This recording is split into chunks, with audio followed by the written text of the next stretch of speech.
Sa isinagawang survey ng Social Weather Station ngayong taon, mas maraming Pilipino ang naniniwala na magkakaroon ng kapayapaan sa Mindanao sa ilalim ng pamumuno ni Pangulong Aquino. Lumabas din sa survey na kumpiyansa ang maraming Pilipino sa kakayahan at liderato ng kasalukuyang administrasyon.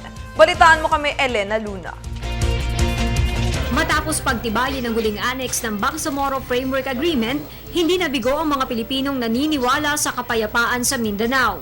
Batay sa 2014 survey review ng Social Weather Stations, 7 sa 10 Pilipino ang naganap ng magkakaroon ng kasunduang pangkapayapaan ang pamahalaan at Moro Islamic Liberation Front. Yan ay nakahanay doon sa bilang ng dami ng mga Pilipinong sumusuporta at nagtitiwala sa ating Pangulo. At magandang senyales yan na mayroong malawak na pagsuporta dito rin sa peace process. Ayon rin sa survey review, 7 sa bawat 10 Pilipino ay kontento sa umiiral na demokrasya sa bansa. Ayon sa survey review, pinakamataas ang naitalang 74% ng Administrasyong Aquino kumpara sa mga nagdaang gobyerno. Pumunto sa markang very good ang Administrasyong Aquino sa pagtulong sa mga biktima ng kalamidad, pagbibigay ng edukasyon, ugnayan sa ibang bansa, transparency sa gobyerno at maging sa pagtatanggol ng teritoryo ng bansa. Ayon kay PCOO Secretary Herminio Coloma Jr., inisyatibo ni Pangulong Aquino sa pagpupulong ng ASEAN ang igiit na kailangang magtaguyod ng freedom of navigation at rules-based approach.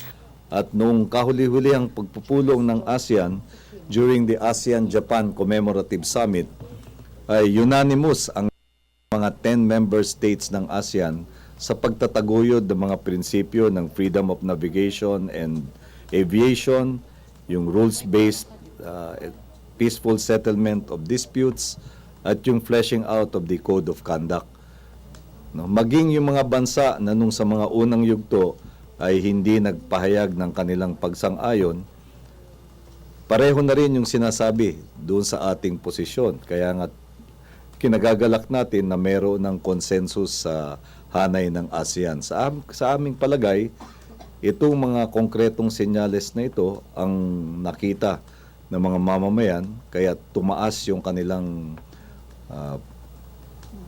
pag-approve doon sa ginawang hakbang ng ating pamahalaan hinggil sa pagtatanggol ng ating teritoryo.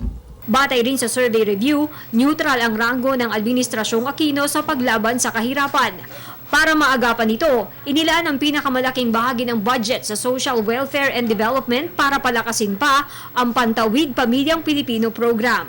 Paglilinaw ng palasyo, hindi nagdedepende sa survey ang ginagawa ng pamahalaan. Kung on the optimistic side, siguro sasabihin natin, ikagagalak natin ang resulta na yan. No? Pero ang aking pinupunto, Joyce, no? Yung kilos ng gobyerno ay hindi naman nakabatay sa survey. No? Whatever are the survey results, ang prioridad pa rin ng gobyerno, harapin yung sitwasyon ng mga mamamayan at bigyan ng tugon yung kanilang pangailangan. Kung ano man yung naging resulta ng survey, we will just take it for its academic value. Para sa Telebisyon ng Bayan, Elena Duna.